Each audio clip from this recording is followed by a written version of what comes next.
तो फ्रेंड्स फिर से गेट 2006 का एक बहुत ही सिंपल क्वेश्चन लेकर आया हूँ। सिंपल है, थोड़ा सा कॉन्सेप्चुअल है, इसलिए ध्यान से देखिएगा। तो इस क्वेश्चन में सबसे पहले है क्या ये क्वेश्चन कि इसमें एक इलेक्ट्रिक बल्ब है, और आप सही बहुत सारे क्वेश्चन इलेक्ट्रिक बल्ब के कर चुके होंगे क्योंकि गेट में ये इलेक्ट्रिक बल्ब वाले क्वेश्चन ज़रूर आते हैं।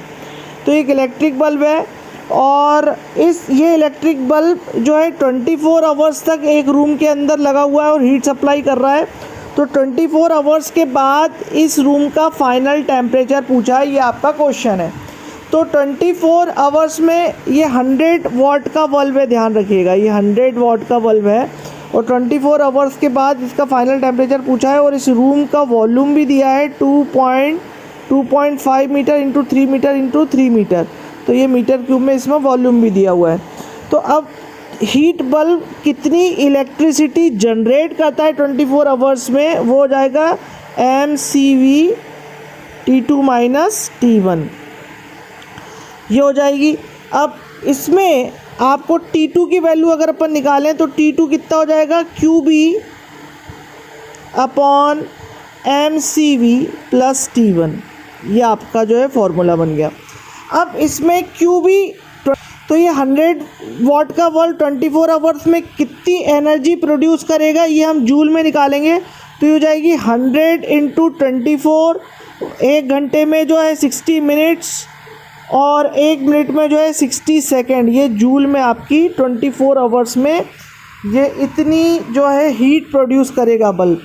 तो ये कितनी आ जाएगी, इसको जब आप कैलकुलेट करेंगे, अभी आप कैलकुलेट नहीं भी करते हैं तो बाद में कट वट जाएगी बहुत सारी चीज़ें, तो ठीक है कोई दिक्कत नहीं, इसको आप कैलकुलेट मत करिए अभी, ठीक है ना, क्योंकि एक बहुत लंबी चौड़ी वैल्यू आ जाएगी। अब इसमें QB की वैल्यू तो आपको मालूम है, M की वैल्यू मालूम है क्या, M की वैल्यू नहीं मालूम है। तो M की वैल्यू क्या होती है, बेसिकली मास की वैल्यू क्या होती है, mass equal to density into volume, ठीक है।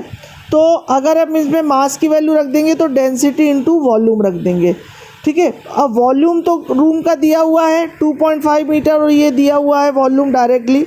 इसमें डेंसिटी की वैल्यू नहीं मालूम इसमें कितनी है, CV की वैल्यू दी हुई है क्या, नहीं, पर CV एयर के लिए आपको याद रखनी पड़ेगी, याद होना चाहिए CV की वैल्यू, ठीक है ना। तो ये CV की वैल्यू आप यहाँ रख सकते हैं, जो CV की वैल्यू कितनी होती है 0.718 या 718 डायरेक्ट रख सकते हो, 718, ठीक है।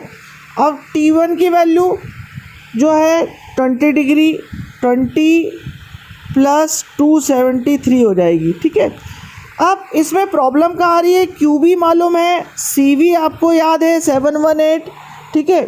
T1 की वैल्यू आपको दी हुई है, M की वैल्यू आ रही है, M की वैल्यू में भी वॉल्यूम आपको मालूम है, पर डेंसिटी की प्रॉब्लम आ रही है। डेंसिटी कहाँ से निकालोगे इस क्वेश्चन में, ठीक है ना, डेंसिटी आप कहाँ से निकालोगे। तो डेंसिटी निकालने के लिए हम क्या तरीका अप्लाई करेंगे मैं आपको बताता हूँ। डेंसिटी हम कैसे निकालेंगे कि सिंपल गैस इक्वेशन से हम डेंसिटी निकालेंगे, क्योंकि सिंपल गैस इक्वेशन जो होती है वो क्या होती है, PV इक्वल टू MRT, ठीक है, ये होती है। और मास पर यूनिट वॉल्यूम क्या होता है, इसमें अगर मास पर यूनिट वॉल्यूम की बात करें तो वो क्या हो जाएगा P/RT। तो P की वैल्यू क्या होगी 1 इंटू 10⁵, R की वैल्यू क्या होगी, याद रखना 287, ये R की वैल्यू होगी, इंटू T की वैल्यू क्या होगी 273 प्लस 20।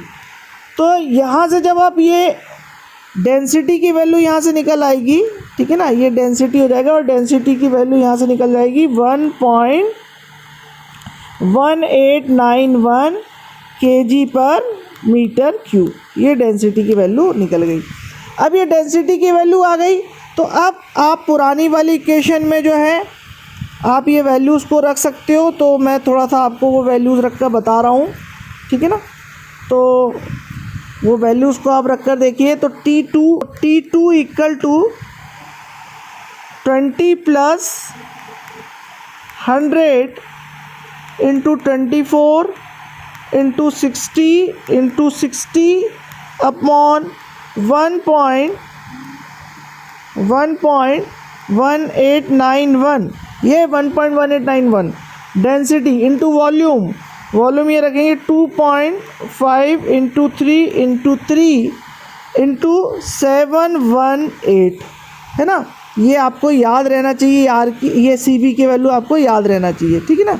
और आर की वैल्यू क्या होती है 287 और सी बी की वैल्यू होती है 718 और R equal to C P minus C B होता है। अगर किसी क्वेश्चन में आपको ये दो वैल्यू याद है तो आप सीधे से सी पी की वैल्यू भी निकाल सकते हैं। खैर ये तो अपन बाद में देखेंगे।